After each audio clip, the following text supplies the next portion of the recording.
Halo semua, kita bertemu kembali pada materi bab yang keempat untuk kelas 11 peminatan ilmu alam atau 11 MIA.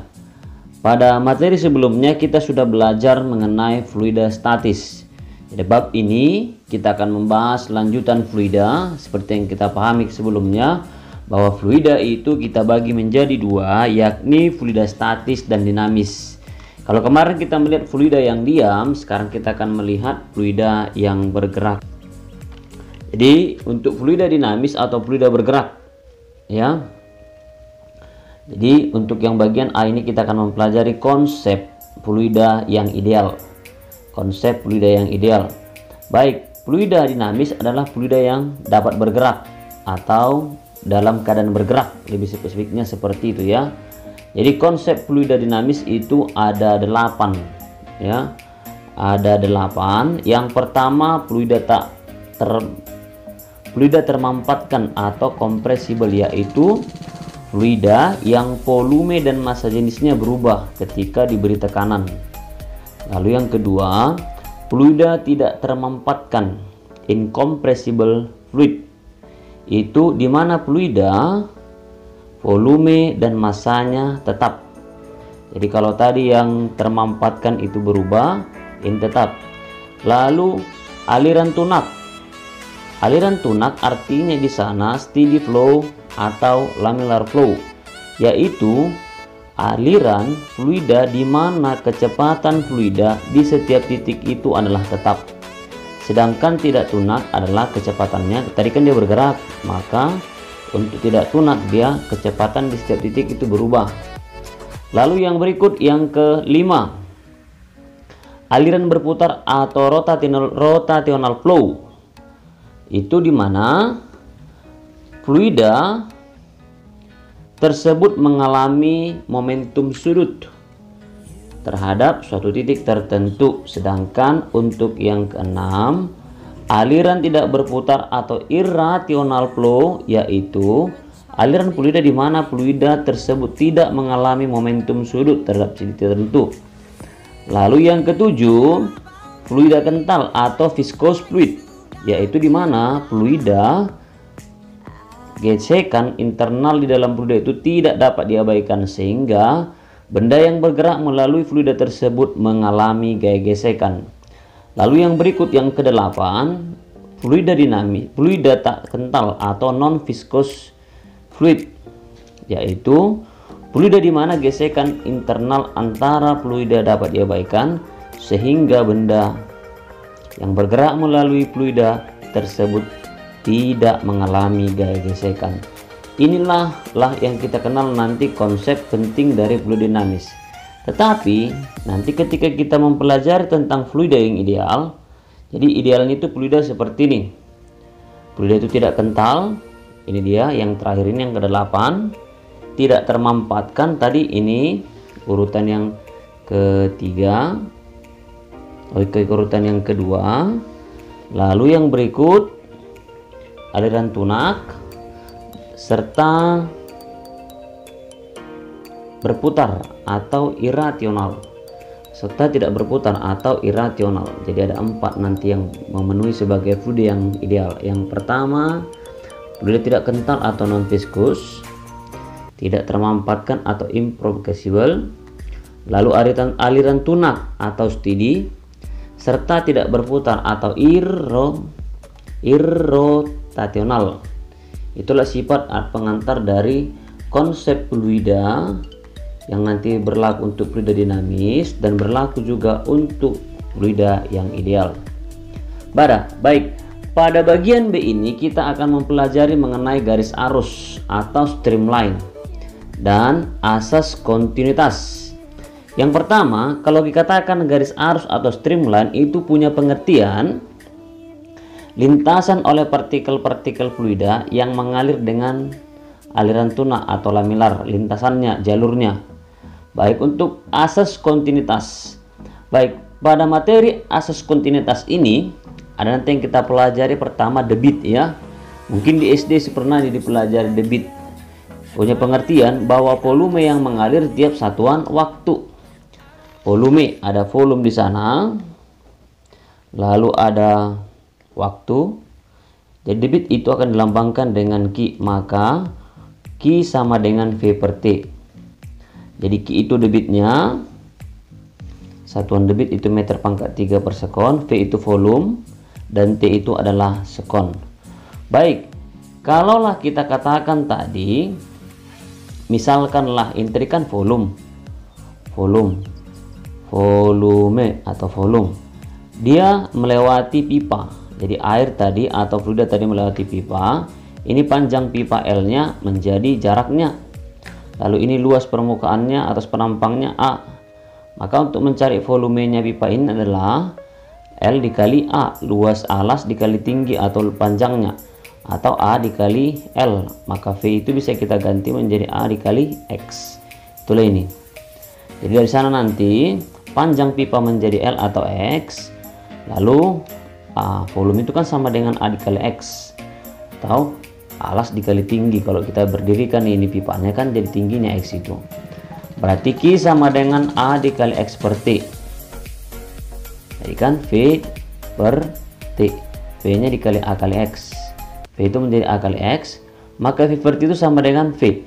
Baik, di sini ada dua lambang V. Yang pertama V kecil dan V besar. Untuk V besar ini melambangkan volume, sedangkan V kecil ini untuk melambangkan kecepatan. Kesimpulannya apa? Ada dua nanti rumus yang bisa kita tuliskan untuk menentukan rumus debit.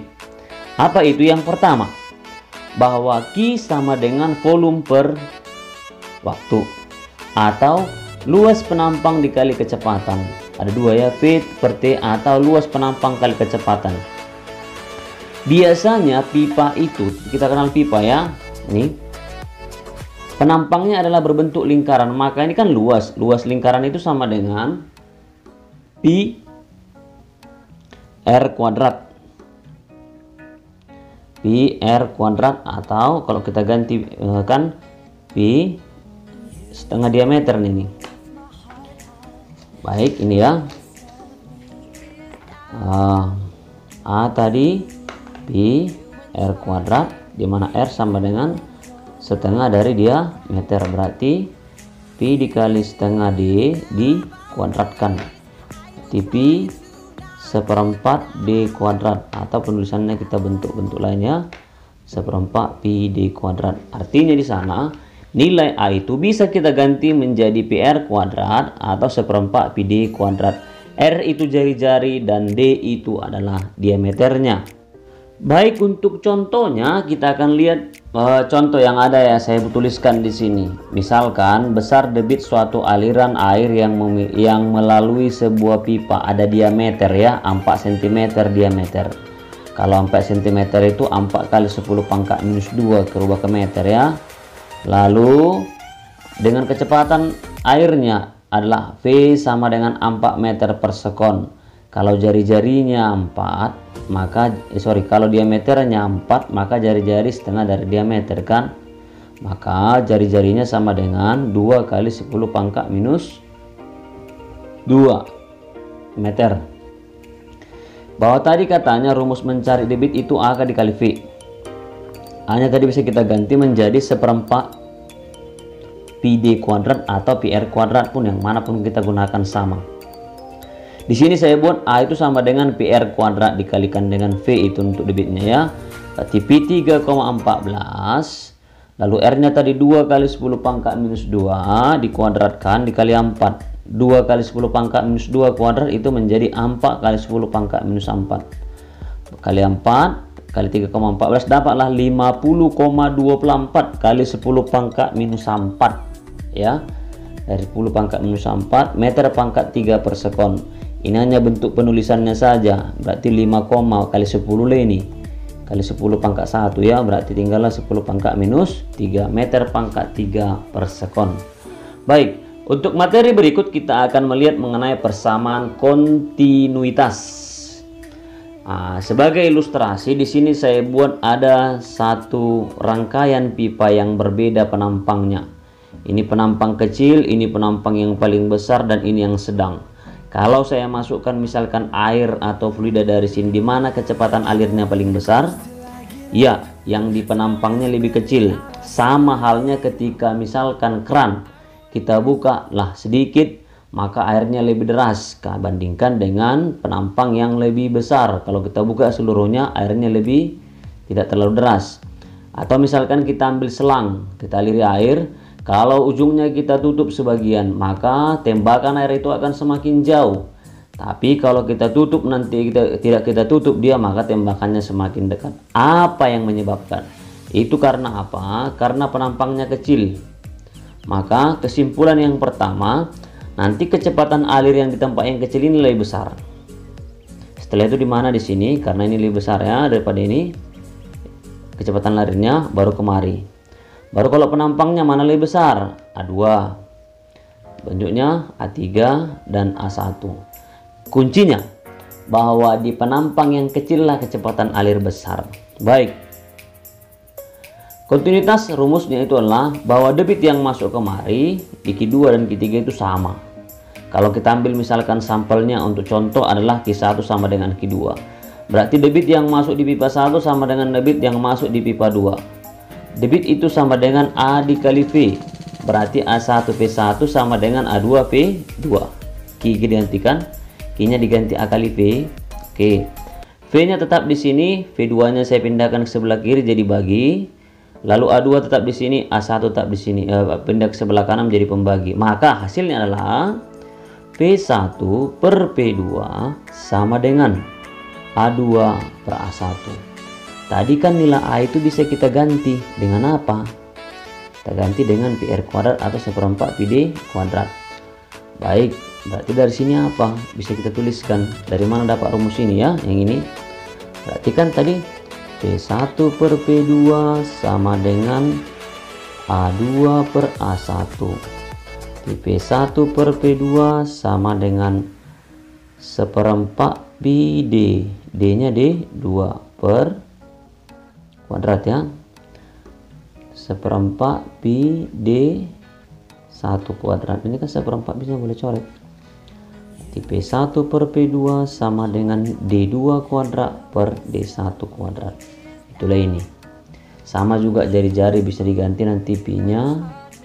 A-nya menjadi PR kuadrat, P-nya habis. Tinggallah P1 per P2 sama dengan R2 kuadrat per R1 dikuadratkan. Baik, untuk contoh bisa kita lihat di sini ada contoh. Ada dua saya buat di sini contohnya. Contoh yang pertama, sebuah pipa mempunyai diameter penampang berbeda-beda. Penampang pertama diameternya 6 cm, penampang kedua 3 cm. Senti dirubah ke meter 6 kali 10 pangkat minus 2. 3 cm dirubah ke meter 3 kali 10 pangkat minus 2. P1 sama dengan 1,5. P2 sama dengan yang ditanya. Kecepatan pada diameter 3. Ini berarti P2 ya. Baik, Q1 sama dengan Q2. A1P1 sama dengan P2. A-nya kita ganti menjadi 1/4 PD kuadrat yang tadi ya.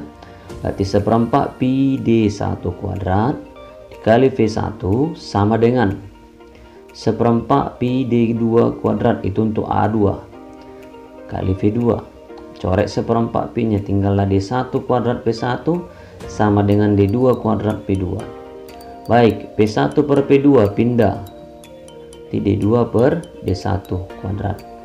Oke, P1 per P2 ini kan sama-sama kuadrat, kita keluarkan kuadratnya. D2 per D1 dikuadratkan. Masukkanlah P1 tadi berapa? 1,5. P2 yang ditanya, buka kurung 3 kali 10 pangkat minus 2 per 6 kali 10 pangkat minus 2. Coret. Ini coret. 2 di bawah, 2 kuadrat itu 4. 4 dikali 1,5 sama dengan 6 meter per sekon. Untuk contoh yang kedua, pipa yang mempunyai dua penampang A1 dan A2 digunakan untuk mengalirkan air. Luas penampang A1 20 dan luas penampang A2 10. A1-nya 20, A2-nya 20. Kita rubah ke dalam meter kuadrat, berarti 20 kali 10 pangkat minus 4. 10 kali 10 pangkat minus 4. Maka yang diminta adalah perbandingan aliran pada penampang 1 dan 2. T A1 per A2 berarti P1 per P2. Baik, A1P1 rumus tadi kan A1P1 sama dengan A2V2. Kan dari kita dapat dari Q1 sama dengan Q2. A1P1 sama dengan A2V2. A1 nya berapa? 20 kali 10 pangkat dan seterusnya. Ini boleh coret nanti ya, karena sama-sama ada. Ini 20 kali 10 pangkat minus 4 kan, coret minus 4 nya. Oke, V1 sama dengan A2, 10 kali 10 pangkat minus 4 udah coret tadi ya, kali P2. Ini minta P1 per P2.